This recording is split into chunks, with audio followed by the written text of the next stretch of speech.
made a video recently about free speech and why it's incredibly important for a free society to have free speech.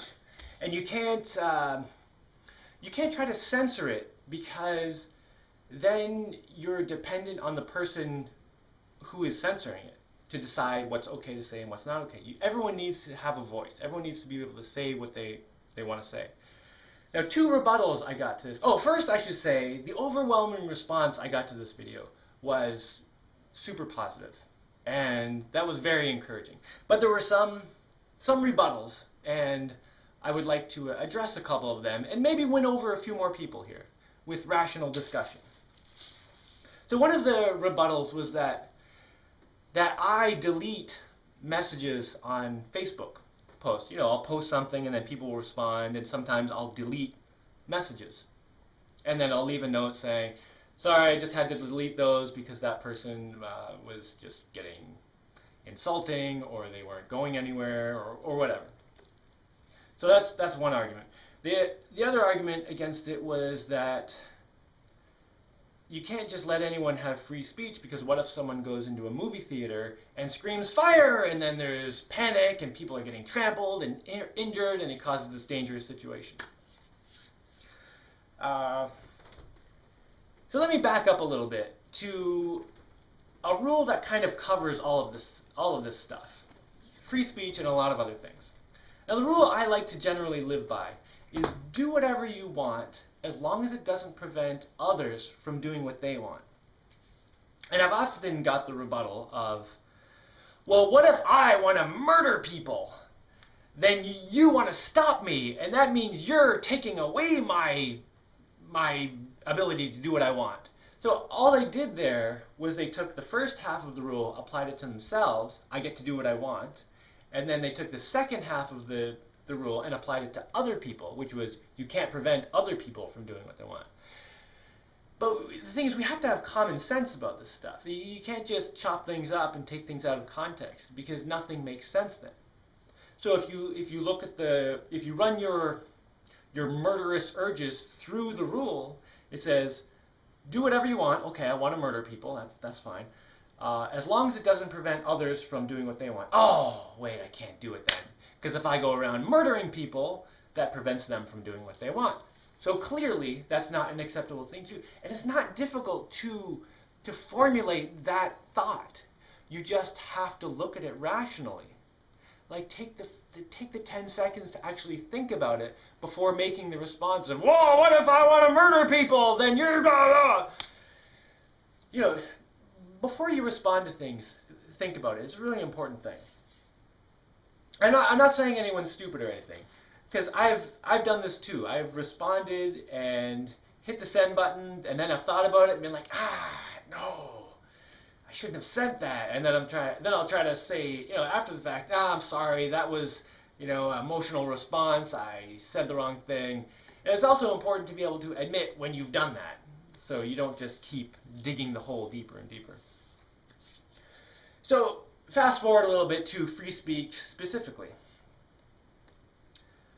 So if I start a discussion on my Facebook page or online, doesn't matter where, in some discussion forum, I start the conversation. It is then my responsibility to do whatever I want with that conversation, to either let it just go, you know, let people say whatever they want, or to moderate it in whatever way that I feel is appropriate. So if someone comes in and says, Jaimie, you just delete comments, so you're a hypocrite, then I can respond, well, no, I think me deleting comments on my own Facebook page is more like me telling someone not to say certain things in my own home, as opposed to being able to say things in public. You know, it's a very different thing. And if they just repeat the same thing again, and then, you know, other people try to reason with them, and they repeat the same thing 5 or 6 times, which is what happened here, then I eventually just say, okay, well, I see that you're not responding to what anyone else is saying. You're not bringing any new information. You're just repeating the same thing over and over. So yes, I'm going to delete your messages, or I'm just going to block you, or whatever. So then I block the person, and then they say, see, you're a hypocrite. But when you're in someone else's space, you have to respect their space. So on my page, if I'm having a discussion and you come into it, I have the right to block you, to delete you, to say thank you for coming, whatever. That's my area. And if I'm doing a terrible job of that, people will stop discussing things in my area. And I'm not preventing anyone from saying what they want on their own page. See, that would be taking away their free speech. If I went to their page and I started making all this noise and saying all this stuff and preventing discussion from happening on their page, which is what they were doing to me, actually, which is why I blocked them, because they were disrupting the conversation. I deemed that it was preventing the conversation, so I got rid of it. And I think that's a very reasonable thing to do. Just as if someone comes into my house, if they start saying things that I deem not acceptable, it doesn't matter if it's reasonable or not. If they're in my space and I say this is not acceptable, then it's my right to say you need to stop saying that. And if they won't stop saying that, I can say, no, you need to leave my house. You can go say that out there, go say that at your house, go say that whatever public place you want, but don't say that here, because this is my place and this is my safe zone. I can control this. I've got my family here. This is my area. And then if they won't, I can punch them in the face and drag them out of there unconscious if I have to. I've never had that situation happen, but I think that would be a reasonable response if someone would not leave at that point. Which is a very different situation than if you're in public.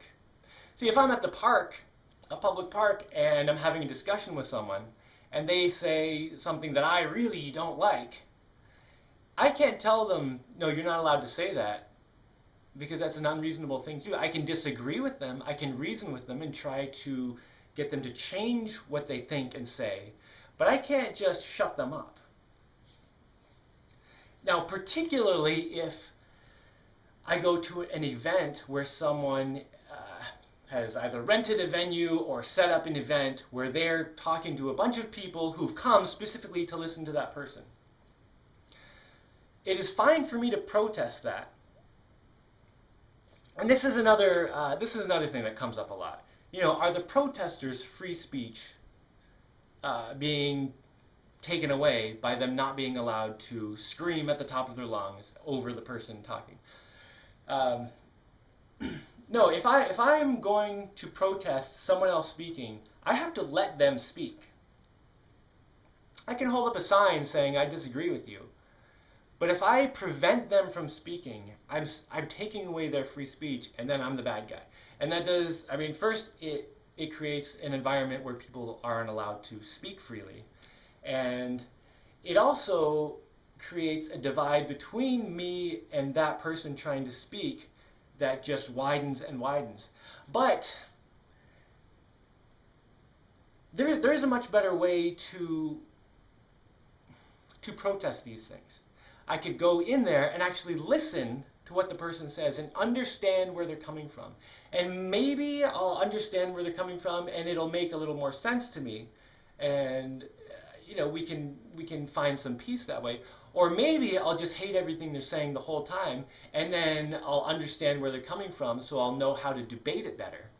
And then during, either at the beginning or at the end, or during questions or whatever, I can say to the person, hey, I would really like to debate you on this.